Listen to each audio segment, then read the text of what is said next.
스가랴서 마지막 시간입니다. 스가랴서 전체를 정리해 보면 우리 1장부터 8장까지는 성전을 재건하도록 독려하고 격려하는 메시지입니다. 포로로 귀환한 사람들에게 맡겨진 유일한 사명은 성전을 재건하는 것입니다. 그런데 이 성전 재건이 미뤄지고 있습니다. 16년 동안 이런저런 핑계대며 성전을 재건하지 않고 있습니다. 하나님께서 이 스가랴를 보내셔가지고 스룹바벨과 대제사장 여호수아를 격려하십니다. 믿음이 떨어져 있는 이스라엘 백성들을, 포로에서 귀환한 유다 백성들을 다시 일으켜 세웁니다. 그리고 성전을 재건하게 하고 성전 재건을 무사히 마치게 합니다. 이게 1장부터 8장까지 내용입니다. 성전 재건이 끝난 이후부터 9장부터 오늘 본문 14장까지는 장차 일어날 일에 대한 이 스가랴의 입을 통하여 말하고 있습니다. 장차 일어날 일의 핵심은 바로 예수 그리스도의 사역입니다. 메시아의 사역입니다. 장차 메시아가 오시면 이런 일을 할 것이다. 그분이 오면 이제 하나님의 나라가 새롭게 선포될 것이고 세상 종말에는 이런 일이 있을 것이다. 스가랴를 통해 말씀하고 있습니다. 오늘은 그 세상 종말의 마지막 날입니다. 여호와의 날, 심판의 날, 궁극적으로 승리의 날에 대한 말씀을 하고 있습니다. 오늘 말씀은 구약의 요한계시록이라고 불립니다. 오늘 말씀은 요한계시록 21장과 매치되는 내용들이 많습니다. 1절, 2절 보겠습니다. 여호와의 날에 세상 종말의 마지막 날을 말합니다. 이방 나라들이 모여 예루살렘을 공격하게 될 것이다. 그때 내 재물이 약탈되어 나누게 될 것이고 성읍은 함락되고 가옥이 약탈되며 부녀가 욕을 당하고 성읍의 백성들이 절반이나 사로잡혀 갈 것이다. 그러나 아직 절반은 남아있는 백성은 끌려가지 않고 남아 있을 거다. 종말의 때 엄청난 대재앙과 전쟁이 있을 것이다. 산은 갈라지고 산이 옮겨진다라는 말씀입니다. 우시야 시대에 지진을 피해 도망하는 것처럼 도망할 것이다. 종말의 때 대지진과 대재앙과 전쟁이 있을 것이다. 하지만 사랑하는 성도 여러분, 두려워할 거 없습니다. 3절 보십시오. 하나님이 이방 나라를 치신다. 그리고 직접 싸우시고 우리를 지켜주신다라는 겁니다. 주의 보혈 아래 있는 자들, 예수 그리스도 안에 있는 자들은 끌려가지 않고 잡혀가지 않고 승리하게 될 것입니다. 여러분, 두려워할 이유가 없습니다. 우리 모두는 예수 그리스도 피 안에 있는 자들입니다. 두려워할 거 없습니다. 그날에 이제 어떻게 되는지 4절 한번 보십시오. 남쪽의 감람산이 갈라지면서 길이 되고 동시에 산의 위치가 바뀝니다. 이 산이 저 산이 되고 이전의 골짜기가 되지 않고 메워지고 남서쪽의 흰놈의 아들 골짜기는 감람산이 갈라지면서 이제는 골짜기가 메워지고 골짜기가 아닌 겁니다. 흰놈의 아들의 골짜기는 어떤 곳입니까? 이방신 섬기고 자신들의 소원을 위해 자식을 불태워 죽였던 장소가 흰놈의 아들 골짜기입니다. 하나님이 이런 일을 명령하신 일이 없습니다. 하나님 그런 분 아닙니다. 우상 숭배가 가득한 곳이, 이런 곳은 이방 나라들, 세상의 건세자들이 하나님의 백성들을 그곳으로 끌고 간다라는 거예요. 사단이 끌고 가는 이 죄가 가득한 우상 숭배가 가득한 그곳, 흰놈의 골짜기를 하나님이 어떻게 하신다고요? 마지막 날에 갈아엎으신다라는 거예요. 산이 갈라지면서 흰놈의 골짜기가 없어진다, 갈아엎는다라는 겁니다. 이렇게 전쟁에서 승리한 사람들, 세상의 종말에 이 악의 세력을 물리치고 이길 사람은 어떤 사람이냐? 5절 마지막 부분에 나옵니다. 승리하게 될 사람은 어떤 사람이냐? 5절 후반절입니다. 거기에 보면 주님이 거룩한 자들이 주와 함께 하리라. 누가요? 승리하게 될 자는 거룩한 자다. 예. 어떤 자들이 세상의 종말에 승리하게 될 자다? 거룩한 자들이다. 여러분, 거룩이 무엇입니까? 구별되는 겁니다. 나는 하나님의 사람입니다. 나는 하나님의 자녀입니다. 분명한 정체성을 가지고 구별되게 살아가는 자들입니다. 그 자는 승리하게 될 거다. 그러나 그렇지 않는 자는 끌려가게 될 거다. 어디로요? 죄가 가득한 곳으로 끌려가게 될 거다. 마치 천국과 지옥을 나누는 것처럼 하나님이 끌려가게 한다는 겁니다. 그리고 이어서 여러분, 전쟁에서 승리한 사람들에게 이제 허락될 새로운 이 삶의 터전입니다. 이전과는 전혀 다른 곳이 우리에게 펼쳐질 것입니다. 6절 7절 보십시오. 해, 달, 별이 없어져도 빛이 있을 것이다. 빛이 있을 것이다. 8절 보십시오.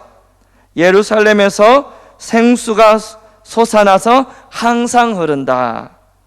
여름에도 겨울에도 어떻게 한다고요? 항상 흐른다. 너무 좋은 말씀입니다. 이 생수라는 말을 원어로 찾아보니까 살아있는 물입니다. 이 물을 먹는 자마다 영원히 산다. 예. 이 땅이 주는 생수는 아무리 마셔도 갈증이 있고 만족이 안 되고 채워지지 않고 영원히 살 수 없습니다. 그러나 하나님이 주시는 생수는 영원히 목마르지 않고 우리를 살리는 물이십니다. 영원히 목마르지 않는 물. 우리를 살리는 물이 무엇입니까? 예수 그리스도입니다. 요한복음 7장 38절. 누구든지 목마르거든 내게 와서 마시라. 나를 믿는 자는 배에서 뭐가 나온다고요? 생수가 흘러나리라. 할렐루야. 예수 믿으면 생수가 내 안에서 흘러나온다는 거예요. 생명이 흘러나온다라는 겁니다. 나를 살리고 마음에서, 배에서만 마음에서 생수가 흘러나온다. 여러분, 전쟁에서 승리하게 될 자가 누릴 새로운 곳은 목마르지 않는 생수가 흐르는 곳입니다. 마지막 심판이 끝나고 이제 하나님의 구원의 때 하나님은 그러면 어떤 모습인가? 9절 보십시오. 9절에 하나님께서 홀로 영광을 받으시는 천하의 왕이 될 것이다. 하나님의 모습이에요. 천하의 왕. 10절 보겠습니다. 그때 다른 지역은 이 평지가 되지만 예루살렘만 높이 솟을 것이다. 이 말은 그리스도의 신부인 교회만 높아지고 영원히 설 것이다. 다른 지역은 평지가 되고 교회만 높아지는 이 모습인 겁니다. 그리고 11절 보겠습니다. 이 좋은 곳에 생수가 흐르고 여러분 빛이 있고 이 좋은 곳에 11절 보겠습니다. 백성들은 그 성에 살 것이고, 잘 보십시오. 그 성은 멸망하지 않고 예루살렘은 안전할 것이다.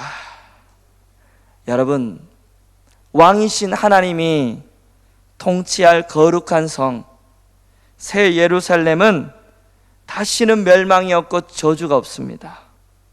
모든 저주가 사라지고 사망과 애통하는 것과 곡하는 것과 아픈 것이 없을 것입니다. 이런 이 스가랴서의 선포는 요한계시록 21장에 묘사하고 있는 새 예루살렘의 모습과 일치합니다. 그러므로 스가랴 예언에 나오는 새 예루살렘은 이 땅의 도시인 이 예루살렘을 말하는 게 아니라 하나님 나라에 대해서 말하고 있습니다. 완전한 구원으로 이루어질 그 하나님의 나라, 하나님의 나라입니다. 그러면 16절 보겠습니다. 16절부터 이제 온 땅의 모든 족속들이 하나님께 경배하는 시대가 열릴 것이다. 보면 특별히 추수를 상징하는 초막절을 이방인들도 지키려고 올라올 것이다. 이 말은 하나님께서 최후 심판 이후에 모든 민족을 하나님 통치하신다. 왕으로 통치하시고 다스리시는데 모든 나라들이 그 왕 대신 하나님을 경배한다, 이런 말씀입니다. 초막절은 무슨 의미냐 하면 하나님으로부터 구원받은 처음을 기억하려고 지키는 절기입니다. 구원받은 처음을 기억하는 절기예요. 이 초막절을 통해 뭘 기억해야 되냐면 하나님만이 온 세상과 이 땅의 구원자이심을 기억하는 절기예요. 만약에 하나님의 왕되심을 인정하지 않으면 17절 보겠습니다. 마지막에 뭐라고 합니까? 비를 내리지 않는다. 여러분, 비를 주겠다, 비를 주지 않겠다라는 말은 이런 뜻입니다. 생명을 보존하겠다, 보존하지 않겠다.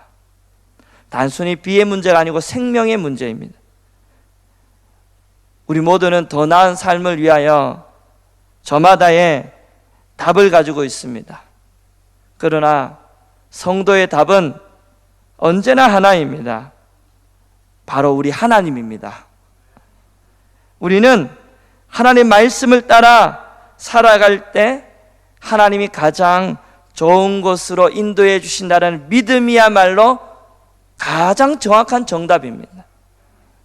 눈앞에 보이는 비를 내려주고 풍요를 가져다주는 바알과 아세라 신이 아니라 하나님을 왕으로 모시고 하나님을 왕으로 인정하고 살아갈 때 하나님이 승리자가 되게 해주신다라는 겁니다. 20절, 21절 이제 마지막인데요. 그날에 온전히 거룩해진다. 왕으로 모시는 자들은 이렇게 온전히 거룩해진다. 이 말은 완전히 승리자다, 완전히 승리한다, 이런 뜻입니다. 20절 보겠습니다. 우리 20절은 같이 읽어보겠습니다. 시작. 그날에는 말방울에까지 여호와께 성결이라 기록될 것이다. 여호와의 전에 있는 모든 솥이 제단 앞 주발과 다름이 없을 것이니. 여기 보십시오. 여호와께 성결이라, 이 말이 기록된다. 여호와께 성결이라는 말은 원래 이 대제사장들이 쓰는 이 관, 이 이마 앞에 붙은 말이 뭐냐면 여호와께 성결이라는 말입니다. 그런데 대제사장의 이마에 붙어있는 이 여호와께 성결이라는 이 말이 어디에 붙는다고요? 말방울까지 새겨질 것이다. 무슨 말입니까? 완성될 하나님의 나라에서는 모든 것이 다 거룩하게 된다라는 겁니다. 하나님을 왕으로 모시는 자, 말방울까지 거룩해진다. 여기에는 하나님 나라의 백성이라면 이 땅에 사는 동안에 거룩함을 힘써야 된다는 의미까지도 포함하고 있습니다.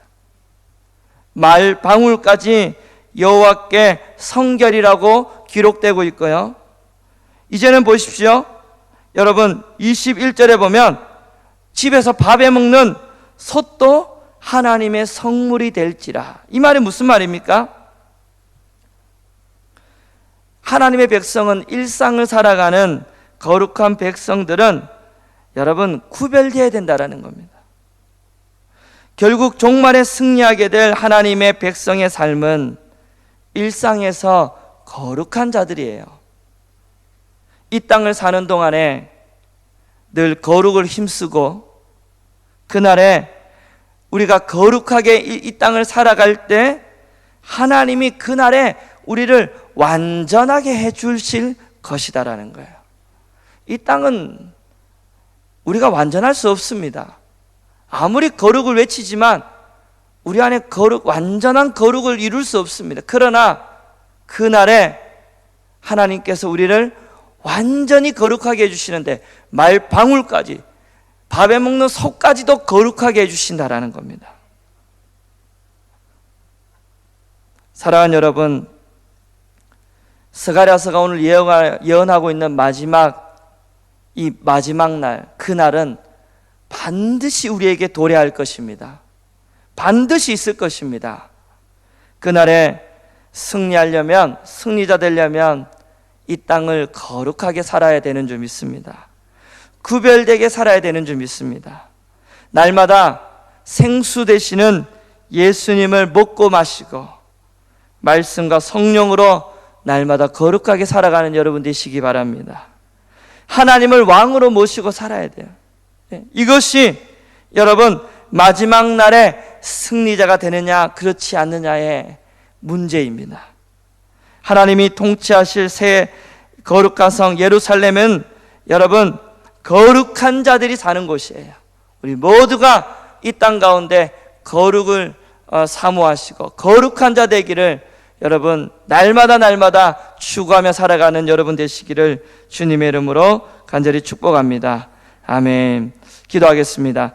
하나님 아버지 감사합니다. 마지막 날이 최후의 심판, 마지막 날이 반드시 우리들의 인생 가운데 펼쳐질 것을 믿습니다. 그날에 끌려가지 않고 두려워하는 자가 되지 않으려면 하나님이 이 땅에서 거룩한 자 되게 하여 주시옵소서. 주님의 생수를 먹고 마시며 날마다 하나님의 말씀과 성령으로 거룩한 삶 살게 하여 주시옵소서. 그럴 때 하나님이 주시는 거룩한 성 예루살렘에서 하나님 주님과 동행하며 늘 행복하고 즐겁고 평화롭게 살아가는 우리 모두가 되게 하여 주시옵소서. 그 나라를 바라봅니다. 그 나라를 주님 바라봅니다. 오늘도 그 나라 바라보며 일상에서 거룩하게 한 걸음 한 걸음 살아가는 우리 성도들 다 되게 하여 주시옵소서. 예수님의 이름으로 기도합니다. 아멘. 오늘 말씀 기억하며 우리 주님 앞에 기도하겠습니다. 주여, 아버지 하나님 감사합니다. 하나님 아버지